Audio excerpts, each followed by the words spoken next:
Hey girls, so for today's video I decided to just do my makeup and play around with the new palette that I got, which is the Balm's Nude Tude palette, and it has the most gorgeous colors in it. I honestly could not wait to just dig right into it, and I just kind of winged this look. So this is what I came up with. So thank you so much for watching, guys, and if you choose to continue watching to see this look, then I will see you in a minute. Okay, so I just went ahead and threw my hair up in a ponytail just because it was bothering me. But I'm just going to go ahead and get started. I'm going to be using my Kat Von D Lock-It Tattoo foundation. I've just been using it every single day non-stop. So as always, I'm going to be using my Sigma F80 Flat Top Kabuki to be blending this out.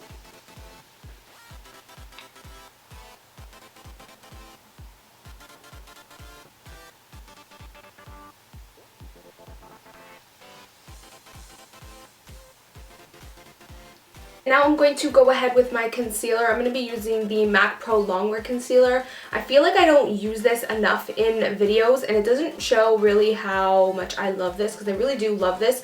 The only thing is that a lot comes out when you do pump it, and I find that it is kind of hard to apply just because it is such a heavy concealer.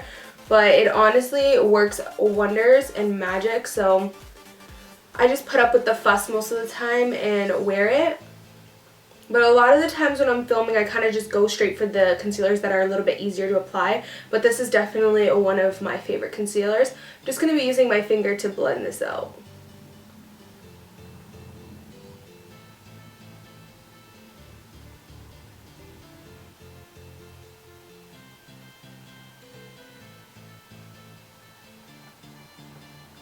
So I'm just going to be taking my concealer brush by RC Cosmetics and further blending that out a little bit better. Okay, so I'm going to go ahead with my face powder. I'm going to be using Rimmel London's Stay Matte Powder. I'm going to do my face first, and then I'm going to powder with my MAC Prep and Prime Translucent Powder on my under eye. But I'm going to do that last just because I'm going to let the concealer set a little bit so that it doesn't get cakey, because this concealer does take a while to kind of set and dry.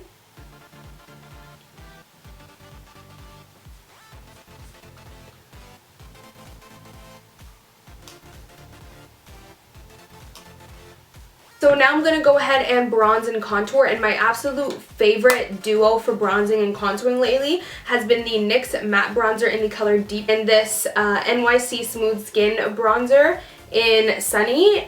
I've been loving this to sort of bronze up my face, and then this for a sharper deep contour, because the NYX one is just the most perfect color. Like, it's just brown. Like, it doesn't have too much red, it's not orangey, and at the same time it's not too brown. I feel like it just gives that perfect like brown contour. But I also don't like this for bronzing because it's like too much going on, because it's really pigmented and kind of heavy. So I only like this for a really sharp contour, and then this is perfect for the bronze.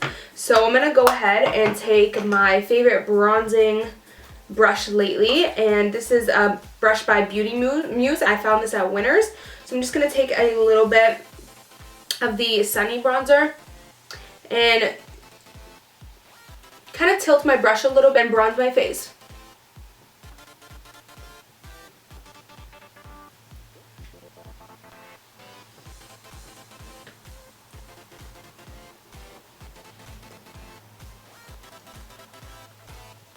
I love this powder for bronzing because I feel like you don't get too much product on, because sometimes when you bronze with really pigmented bronzers, it's kind of hard because you get a splotch of color right when you dab your brush onto your face. So it's kind of hard sometimes, but I feel like this gives the perfect amount of pigmentation.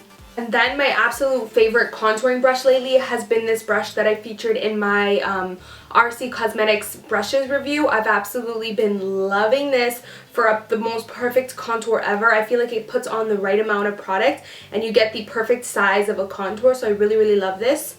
I'm going to go ahead with the NYX bronzer now.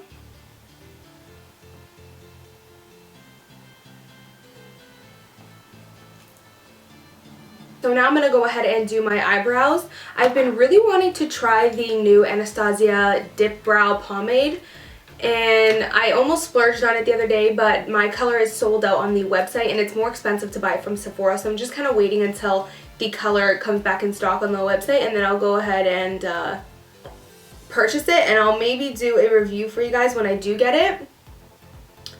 But I don't know, I'm not sure if I should get it yet because I kind of am into powders, and I never thought that I would be into like the moussey gels, so I'm not sure if I'll even like it. I feel like people are so judgmental on eyebrows. Like, brows are one of those things where if you do them wrong or you don't do them like perfectly, everyone will like criticize you for them.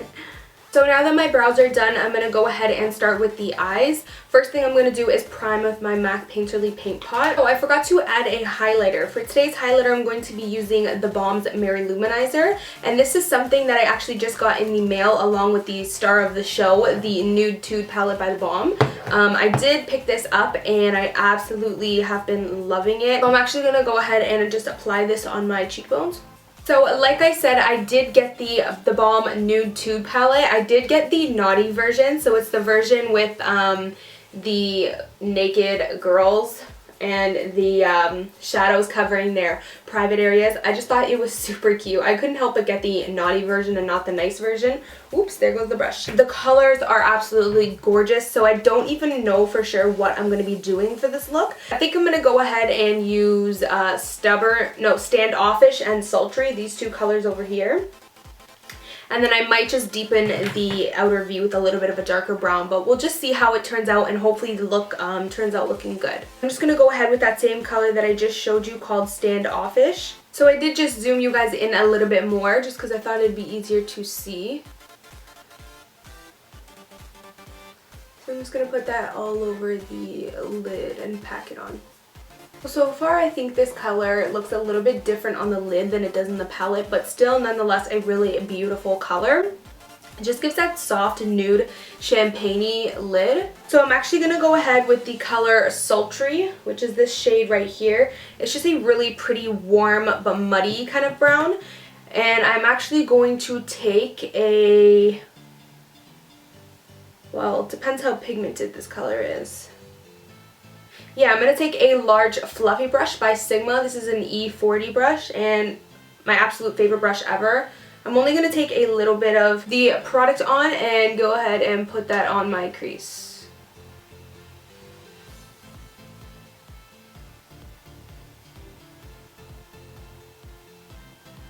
I'm actually going to take a little bit of a more tapered version. This is the E35, and take a little bit more of that color and put that directly into the crease just to get a little bit more precise application of that color. So I'm actually going to go ahead with this color over here called Sleek and mix it a little bit in with that Sultry shade just to lighten it up a bit, because Sleek is a really dark shade.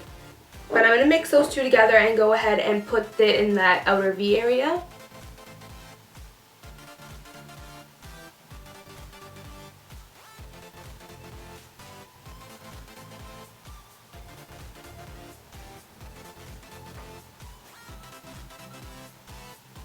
To go ahead and further blend that shade out, I'm going to go ahead with the E40 again and just keep blending. I take a little bit more of Sultry and put it in that crease again just to help blend everything together. I feel like that Sleek shade was really close to like a brown black, a little bit more towards black than brown even. By the way, this is just a pencil brush from RC Cosmetics and I think it works really, really, really great. So it's a perfect dupe for some of the more expensive versions out there. I think it comes in a set of like a bunch for like 20 bucks. I'm gonna go ahead and keep blending until I'm comfortable. I feel like blending is one of the most important tools of eyeshadow application, is just blend, blend, blend until you look in the mirror and you feel like, you know, you're comfortable. If you look in the mirror and you feel like something looks a little bit off, 90% of the times you just need to blend. So enough blending. I'm just going to take the same Standoffish shade that I put earlier and just put it on my lid. Again, just because we could have lost some of the color.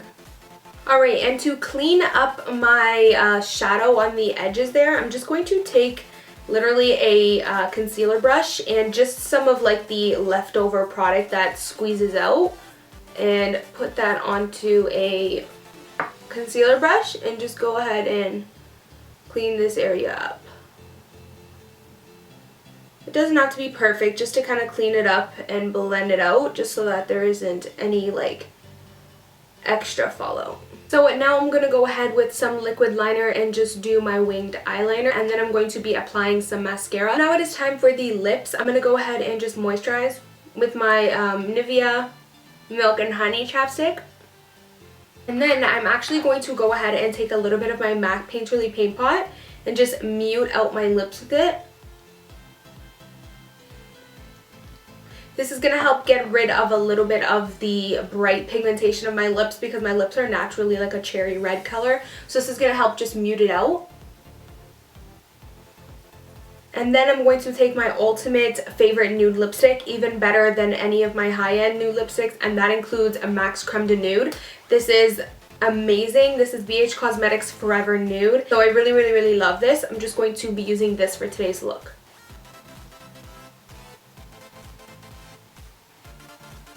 So this is the completed look. I really hope that you guys enjoyed it. So thank you so much for watching, guys, and I will see you in my next video. Bye, guys.